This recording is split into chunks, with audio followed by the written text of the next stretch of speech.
స్నేహితులతో ఆడిపాడడం ఆనందం నిజంగానే అది ఒక వరం.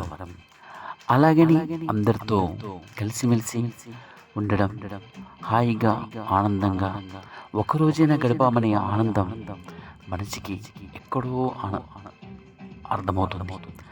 అలాంటి అర్థం చేసుకునే స్నేహితుల మధ్య మనం ఉండడం మరింత అదృష్టం.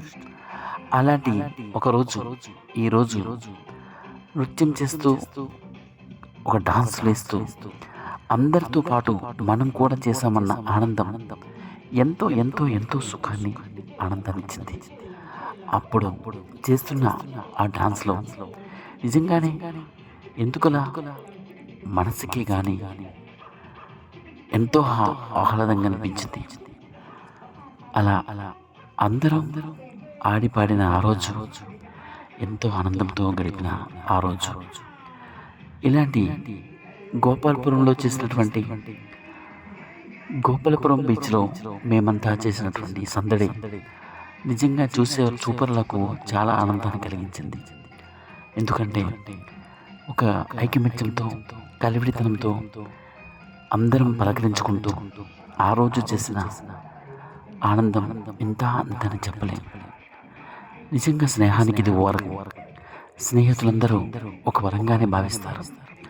తమ తమ అభిప్రాయాలను అందరూ పంచుకుంటూ తమ తమ మనసులో ఉండే భావాలను వెళ్ళబుచ్చుకుంటూ ఉన్న సుఖాన్ని కష్టాన్ని అన్నిటినీ సమపాలలో బేజారు వేస్తూ సరితూగిస్తూ ఎంతో హాయిగా గడిపిన ఆ రోజు నిజంగా ఒక వరవడిదిద్దాల్సిన తర్వాత తరం వరవడిదిద్దుకోవాల్సింది.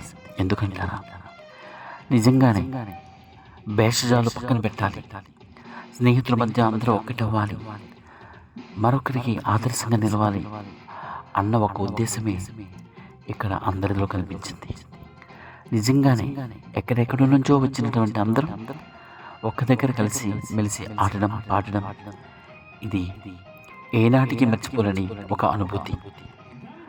ఆ అనుభూతులతో ఈరోజు గడిపిన ఆ క్షణాలు అందరిలో ఎంతో అంతో కదలికని కల్పించింది. అది మనసుగా శరీరానిగా కాదు, అలసట లేని ఆ శరీరం నిజంగానే గంతులేసింది.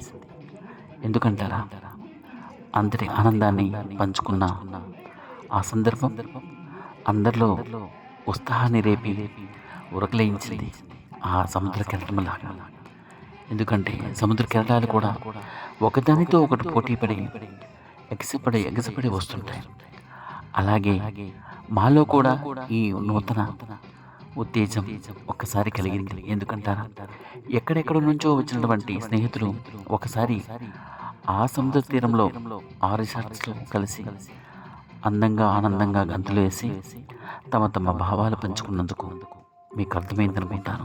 ఒక్కసారి ఏమంటారు మిత్రమా, కాదంటారు?